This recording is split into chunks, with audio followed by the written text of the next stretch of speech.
你那楼盖呢？南美的没啥没，南美。အောင်မှုပါ 楼盖。 professional တောင်းစား 哈，这တောင်းစားတော့ professional ရှိသေးလား ရှိပါတယ်ကျွန်တော်ကတိတ်ခါရှိတောင်းစားတောင်းစားပါတချို့တောင်းစားတွေဆိုလို့ဟိုဂိတ်တာဒီဂိတ်တာနဲ့ဟိုလူကိုဟိုပုံမှန်တက်ဒီလူကိုဒီပုံမှန်တက်ပြီးတော့အတင်းအဓမ္မတောင်းစားနေကြတာပါ 哎呀，俺那么叫那刘光， ဟဲ့အားတောင်းစားတော့မင်းငါတို့ဆောင်းပြောနေတယ်လို့ဖြစ်နေပြီနော်ဟဲ့ခါလိုက်တော့နောက်တစ်ကောင်နာမည် ချက်ကြီးပါ လောက်ကင် ရုံးသားတဲ့တခိုးလေးပါ ဟာတခိုးတော်မှာရိုးသားသလားဟာ ရှိပါတယ်ဗျကျွန်တော်တို့ကမရှိလို့ရိုးသားခိုးစားတာပါတချို့တခိုးတွေလို့ယူနီဖောင်းဝတ်ဓာတ်ကြီးကြီးယူပြီးဖျားတက်ကလို့ဘာလို့ဖျားပတ်စံတွေပြည်သူပတ်စံတွေကိုမခိုးပါဘူးတချို့တခိုးတွေလို့ရောက်ကတဲ့ကိုဝင်ပြီးမီးရှုပ်ပြီးပြဿနာပစ္စည်းတွေကိုလည်းမခိုးပါဘူး ဟာမင်းတခိုးကငါရုပ်ကြည့်ပြီးမပြောတော့ငါတော့ရရင်ဟာဟမ်နောက်တစ်ကောင် ကျွန်တော်နာမည်မောင်သိန်းနာပါခင်ဗျာဂွေးပင်ကျေးရွာကညသရကျေးတော်သားလေးကျွန်တော်နာမည်မောင်သိန်းနာပါ လောက်ကင်ဟာ ဇာတိချက်ချင်းမွေးရမြေမှာတောင်ရလေလို့ဓမ္မခုတ်ဘဝနဲ့ရိုးသားပြီးစ조사တဲ့လေသမားလေးတစ်ယောက်ပါအခုခါမှာတော့အမျိုးဘာသာတနာကိုကာကွယ်စောင့်ရှောက်ပေးနေတဲ့တက်မတော်ရဲ့အင်အားဖြစ်စေဖို့အတွက်ကျွန်တော်မောင်သိန်းနာတိတ်ချရတဲ့ထွေးညိုလေးကိုထားရစ်ပြီးအမိတက်မတော်ကြီးရဲ့ရင်ဝင်စီကိုအရောက်လာခဲ့တာပါတနေ့နေ့မှာတိုင်းပြည်ရဲ့ပြည်ချစ်သားကောင်းစစ်တီတယောက်အဖြစ်နဲ့ထွေးညိုရှိရာရွာကလေးစီကိုအပြေးပြန်ခဲ့မဲ့လို့ဂတိပေးရင်ရွာထိတ်ကညောင်ပင်ကြီးရဲ့အောက်မှာထွေးညိုကိုကြိုနေဖို့မှာခဲ့ပါတယ်ခင်ဗျာ ဟဲ့ကိုသိန်းနိုင်ရဲ့ခမရအတန်ကိုကြားရတာလေတခိတခါကက်ဆက်ဇလန်းနေနားထောင်နေရတယ်လို့ပါပဲလား ဟုတ်ပါတယ်ဗျဟုတ်ပါတယ် ကဲထားလိုက်တော့နော်ဒီနေ့လာတဲ့၃កောင်ထဲမှာမှကိုသိန်းနဲ့တယောက်တည်းစောက်ချိုးပြေတယ်နော်မင်းတို့ဟာတိုင်းပြည်အတွက်လိုအပ်နေတဲ့နိုင်ငံသားကောင်းအလောင်းလေးတွေပဲဖြစ်တယ်အဲ့တော့ငါတို့ကမကြခင်မှာတိုင်းပြည်နဲ့လူမျိုးအတွက်အရှေ့တန်းကိုထွက်တဲ့အခါမှာမင်းတို့လိုနိုင်ငံသားကောင်းအလောင်းတွေကငါတို့အတွက်အများကြီးလိုအပ်တယ်ကွာ မသားတော့ ဟဲ့အောင်မင်းတို့စက်တွေကိုပိတ်ထားလိုက်ရှက်ခမ်းမာတွေကိုသွားယူနီဖောင်းတွေသွားယူတင်နေစားတော့မယ်ဟဲ့အောင်ဒီဟောတွေကိုမင်းဘဲကောင်းနေလာယူနေဟာဟဲ့စစ်တပ်ကဒီလိုစောက်ချုံးမျိုးလာမချိုးနဲ့မင်းတို့စိတ်ထဲမှာမှတ်ထားရမှာတက်မတော်သားမီတက်မတော်သားဖောက်ခွာရ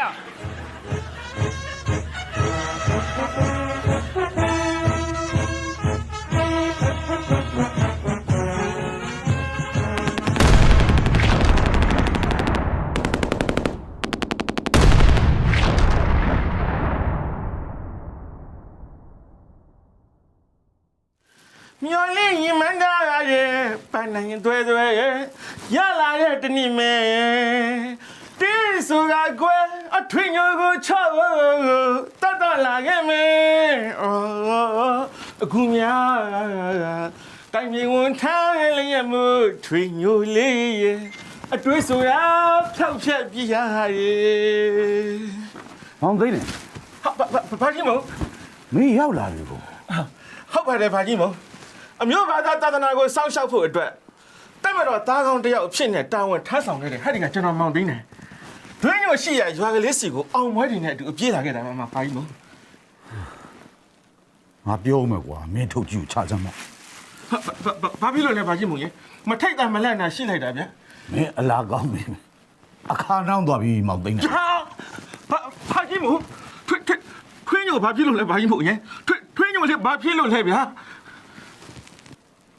စမုတ်တန်းဆိုပြီးတော့မင်းစစ်ထက်လိုက်သွားပြီ6လလောက်ပါပေါ့ကွာငါတို့ရွာကူစစ်ချောင်းထိုးဖို့ဆိုပြီးတော့မင်းတို့ဘက်ကလာတာထွေးညိုတွေကလည်းမင်းပြက်လာပြီထင်ပြီ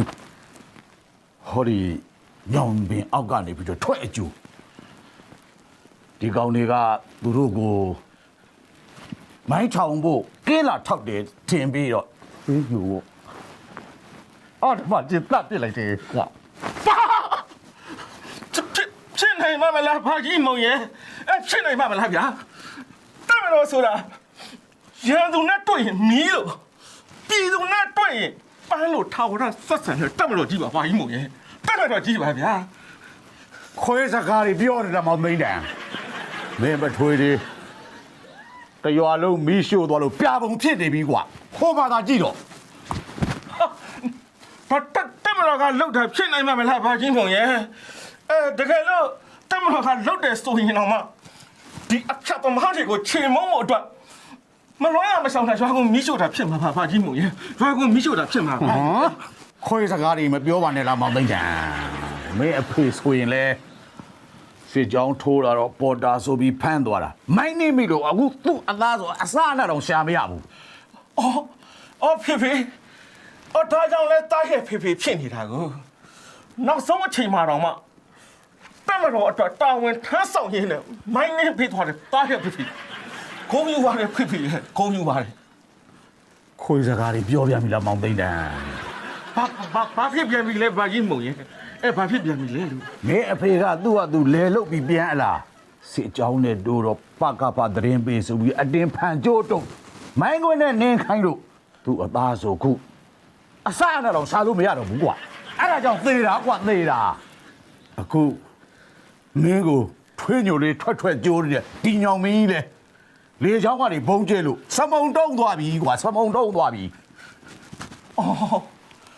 တက်မတော်ရဲ့ခရီးလမ်းမှာပွဲဆက်မှုတွေကများလာကြည့်လဲဘာကြီးမုံရဲ့များလာကြီးတော့ဗျာဒါပေမဲ့တော်ပါသေးတယ်ဘာကြီးမုံဘာကြီးမုံတို့လိုတက်ကြီးရွယ်အိုတွေရက်မိရက်ဖတွေကိုအခုလိုကြမ်းကြမ်းမာမာနဲ့မြင်ရတာမြင်တော့ကျွန်တော်စိတ်အေးရတယ်ဘာကြီးမုံရဲ့ကျွန်တော်စိတ်အေးရတယ်ဒါဟာလဲတက်မတော်ကကျွန်တော်တို့ကြေးရွာအတွက်အမျှော်မြင်ရှိနော်ဘာကြီးမုံတို့လိုတန်မိုးရှိတဲ့လူကြီးတွေကိုတရိုးတသေးတလေးတစားနဲ့ထားခဲ့တာဖြစ်မယ်ဒီအတွက်ကျေးဇူးတင်ပါတယ်တက်မတော်ကြီးရဲ့ကျွန်တော်မောင်သိန်းနဲ့ကျေးဇူးတင်ပါတယ်ဗျာ ခွေးစကားတွေပြောပြမိလားမောင်သိန်းတန်မင်းပထွေးတွေကငါလည်းအရှင်းမထားဘူးကွာဘကဖကောင်းဆောင်ဆိုပြီးတော့လှန်စွတ်တဲ့ထိုးသွားတာ စိတ်မကောင်းလိုက်တာဘာကြီးမုံရဲ့စိတ်မကောင်းလိုက်တာဗျာဒါ